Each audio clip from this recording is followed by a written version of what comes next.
La quatrième étape, c'était une étape que j'attendais depuis longtemps parce que le parcours me plaisait bien. Ça ici était l'étape la plus dure pour moi parce que les galères se sont enchaînées comme si, je sais pas, il avait, c'était, je veux pas être fataliste, mais ça devait être comme ça, ou alors la première a amené les suivantes. Donc sur le départ, je me suis fait rentrer dedans par un plaisancier qui était au moteur sur un bateau à voile qui ne devait pas être là puisqu'on était en train de prendre le départ. Ça m'a déjà pas mal perturbé, fait perdre beaucoup de temps. À la sortie de la baie d'Ingle, j'avais réussi à revenir dans le paquet.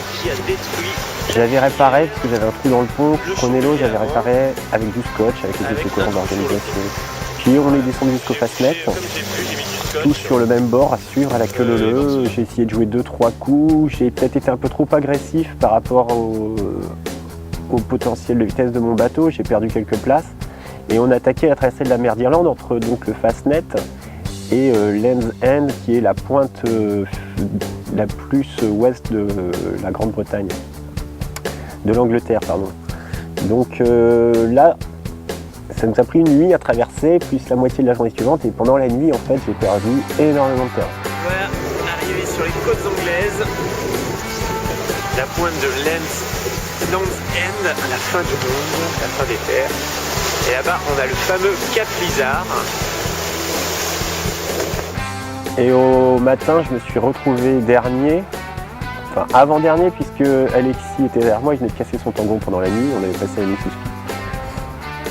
Là, ça a été dur là, pour le moral. J'avais l'impression de m'être donné à fond, j'avais peu dormi, j'avais beaucoup réglé, barré, et j'avais eu l'impression de ne pas être payé de mes efforts, quoi. Donc je suis arrivé en Grande-Bretagne en fait, à la pointe anglaise, dans les derniers, le soir, pour attaquer ma deuxième nuit. Là, à nouveau, grosse galère, on s'est retrouvé dans un rail de cargo. Je me suis fait bloquer par un cargo du côté terre alors que je voulais aller au large. J'ai passé une partie de la nuit à essayer de m'en dépêtrer, ça m'a fait perdre beaucoup de temps parce qu'on était à nouveau dans une phase de transition avec peu de vent. Le lendemain matin, mes affaires n'étaient pas tellement meilleures. J'avais doublé 3-4 bateaux, mais sans vraiment avoir regagné sur les premiers. Puis on a passé une journée entière à longer les côtes anglaises, sur le même bord, à la queue leu-leu jusqu'à l'île de Wight. À l'île de Wight, on avait une bouée à contourner, et ensuite on attaquait la dernière traversée, il restait 100 000 jusqu'à Dieppe. Là, j'ai peut-être fait une petite erreur, j'ai pas été patient, j'ai pas voulu suivre la flotte, j'ai voulu optionner un peu, j'ai voulu suivre ce que disait la météo et pour une fois, la météo n'a pas été bonne. Je crois que ça doit être peut-être la seule fois sur le solitaire où la météo n'a pas annoncé, c'est pas déroulé en fait. Et on est un petit groupe de bateaux à s'être fait piéger du mauvais côté de l'arrivée par le courant sous les falaises de Dieppe.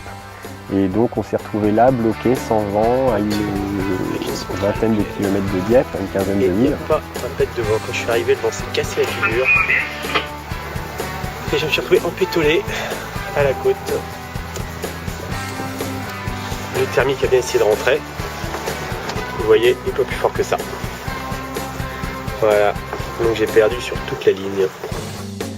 Ce qui fait que cette étape a coûté très très cher sur mon classement général. Donc effectivement, ça m'a fait beaucoup réfléchir de ne pas passer la ligne comme ça. Après, je ne regrette pas mon choix non plus. Il était raisonné. J'avais suivi ma navigation à la lettre. J'espère qu'en prochaine fois, ça passera. Mais sinon, hormis cette perte de temps, j'étais assez satisfait. Ouais, voilà, j'espère que mon récit vous a plu. Je vous donne rendez-vous l'année prochaine pour l'édition 2010. Et puis là, il faut que j'aille la préparer. À bientôt.